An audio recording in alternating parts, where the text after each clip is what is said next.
Why are you still working? You ever get that question from a colleague late at night or on the weekend when you're just putting in a few extra hours? And does it actually make you think bigger picture? Like, why am I still doing this?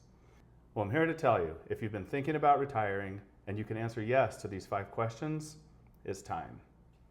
So question number 1, do you know what you're retiring to? What are you going to do instead? Have you been putting off your life? Have you been deferring the things that you want to do? Do you have a bucket list? Are there certain things you plan to do someday?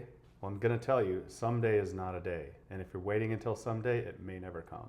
And the harsh truth is, none of us know how long we're going to be on this earth. None of us are guaranteed another day. I've mentioned in other videos, the average healthy life expectancy of an American is about 64 years old. So don't wait for some day that might not ever come. On the flip side, you don't want to be like that dog that's chasing the car and then the car comes to a red light and the dog finally catches up, because now what? Those are the people, I think, that would end up depressed or lonely. So make sure you have something you're retiring to.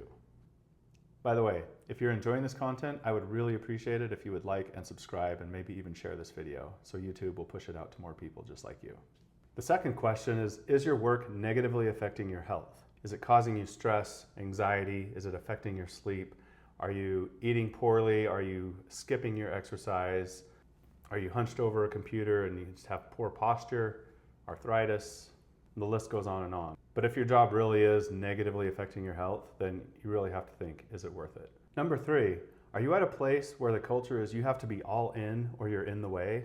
Or can you slow down a little bit and do some of the things that you wanted to do outside of your job while you're still working?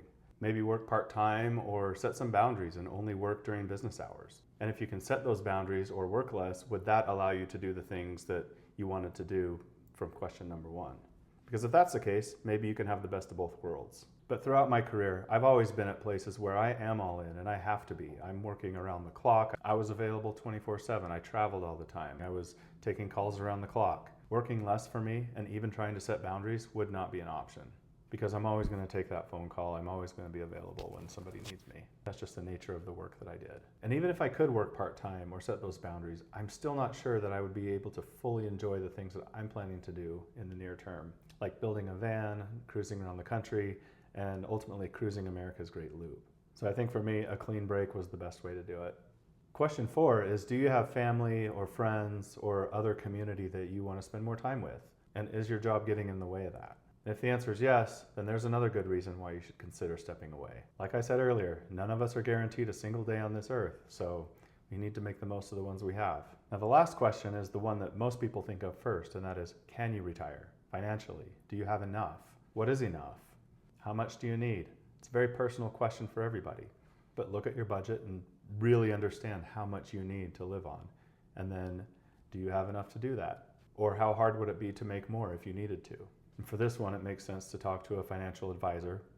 I'd recommend someone that's a fee-only fiduciary, but you can also do it yourself. There are some tools online and different calculators that might help you. But when you really dive into this question of what is enough, you might surprise yourself, especially when you consider the fact that retirement doesn't have to mean you're never going to work another day the rest of your life. Within my first 30 days, I've already had 3 or 4 different former colleagues reach out asking me if I wanted to do some work. And who knows, maybe sometime down the road, I'll do some remote work or consulting or some side hustles, but it'll be on my terms. And that brings it full circle back to the original questions. Looking through that list of questions, there are just some things that I want to do in my life that would be really hard to do if I was sitting at a desk. And I didn't really think that work was negatively impacting my health, but it was. I had no idea how stressed out I was until it all went away. And now I'm eating better and exercising more and just all around feeling healthier. And I have more time for the people that I love. So for me, it was a pretty clear yes to all of those questions, and that's why I retired. But drop a comment, let me know what your plans are. Are there any other questions that we should be asking ourselves? And if you haven't already subscribed, I'd appreciate it if you would do that too.